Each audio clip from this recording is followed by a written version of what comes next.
Ayan mga idol, ang ating nasa air fryer ay luto na.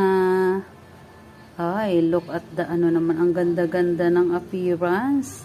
Talaga namang nag-ano siya, oh. Ayan, nag-overflow. Look, yung ating chocolate ay, ayan, oh, nag-ano siya, oh.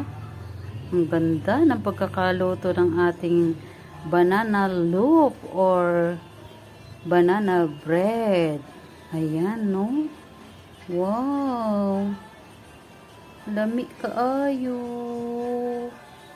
Ayan, luto na ang ating nasa air fryer. Ayan, luto na siya. At ito naman yung isa na ito yung hindi i-bake o hindi air fryer. No? Sa kawali lang yan mga idol. Ayan, nakikita nyo. Ayan, no? Umaalsa na rin siya.